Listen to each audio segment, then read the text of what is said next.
Daniel chapter 8 verses 9 through 11. And out of one of them came forth a little horn, which waxed exceeding great, toward the south, and toward the east, and toward the pleasant land.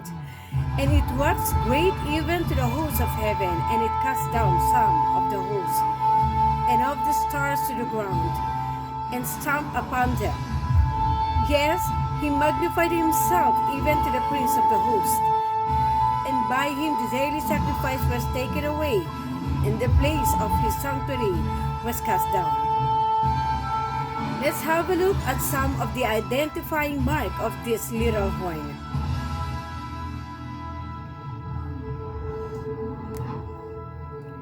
It came out of one of the four winds, not the four horns, so this power was not going to arise out of the Grecian Empire.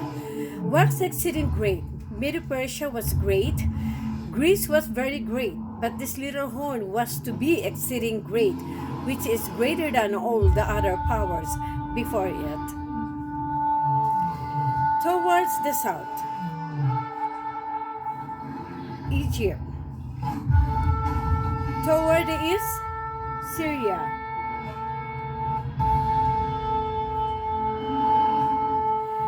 And toward the pleasant land, Jeremiah chapter 3 speak of Israel and Judah in idolatry.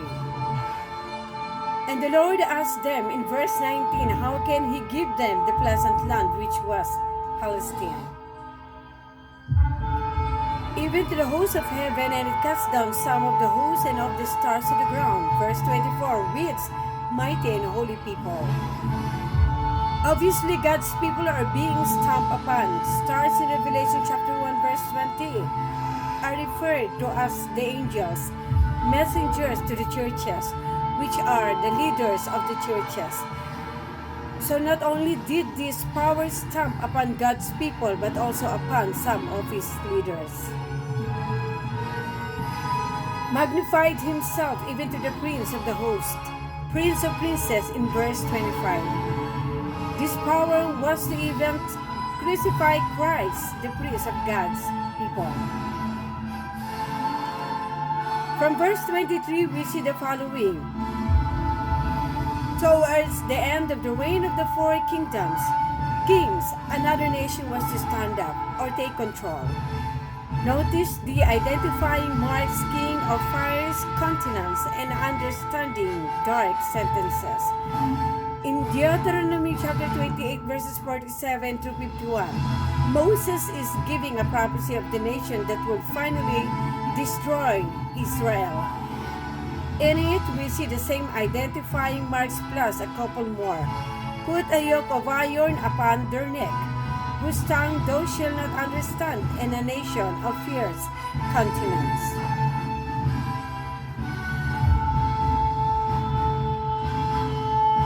Also, we need to focus on the principle of repeat and enlarge as seen in chapter 2 and 7.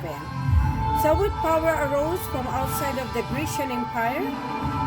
Rome, as it was not part of Alexander's kingdom, waxed exceeding greater than all the powers before it. Rome had a greater dominion than any other kingdom prior to it. Rome conquered Egypt in the south in 30 BC, Syria in the east in 65 BC, and Palestine in 63 BC. Which cast down some of God's people and his leaders to the ground. These refer to the persecution and attacks made by Rome on the Jews.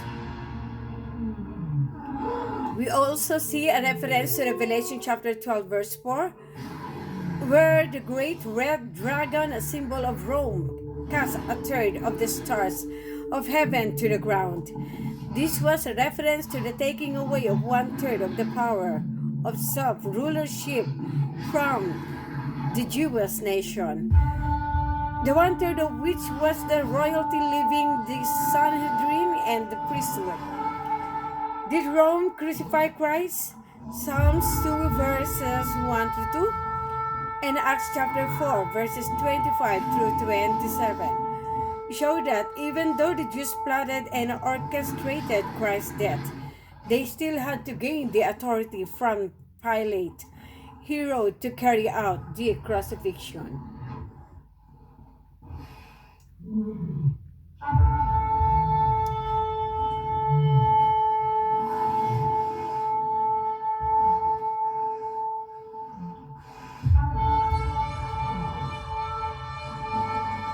it was the iron monarchy of Rome that put a heavy yoke about Israel's neck until the time that they destroyed them.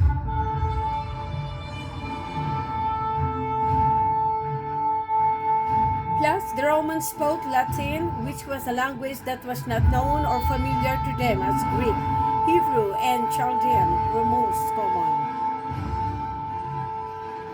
And from looking back at chapter 2 and 7, we can see that it was Rome that succeeded the Grecian kingdom, and thus this little horn is Rome. But we need to remember from chapter 7, the Rome has two phases, pagan and papal. And this little horn is broken without hand in verse 25, which is a clear reference to the second coming.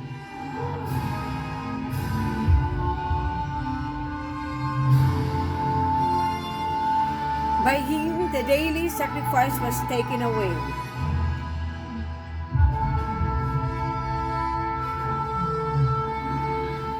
The words taken away come from the Hebrew word ron, which means bring up, raise, lift up, set up, and exalt.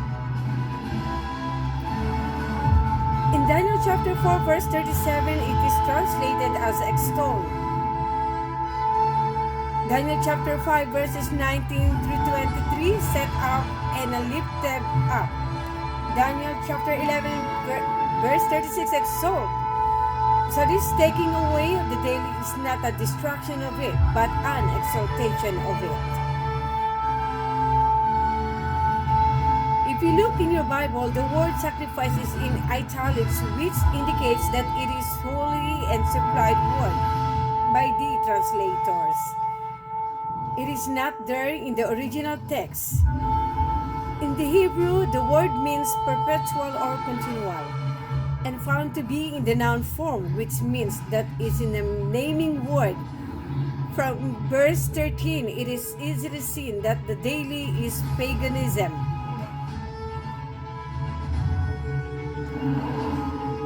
The papacy took paganism into itself and exalted it under the garb of Christianity. You will find the papacy riddled with pagan ceremonies that have been given a Christian name.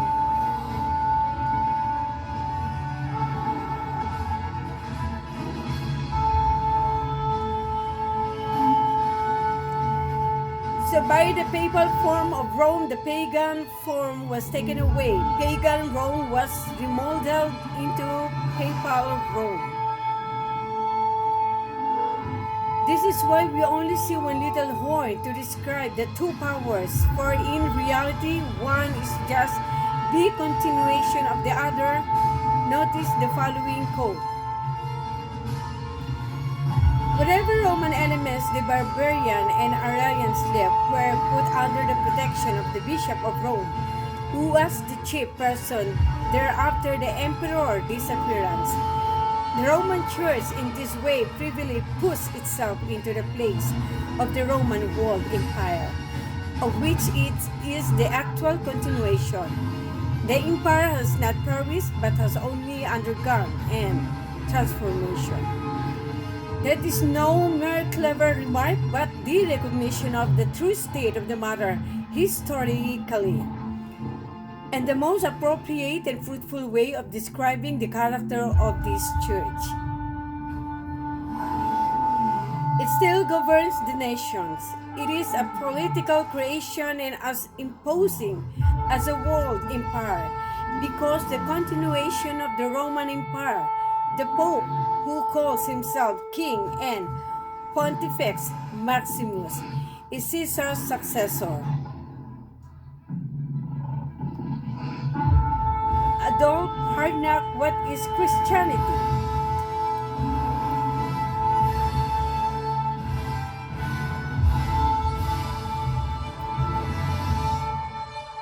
Place of the sanctuary was cast down.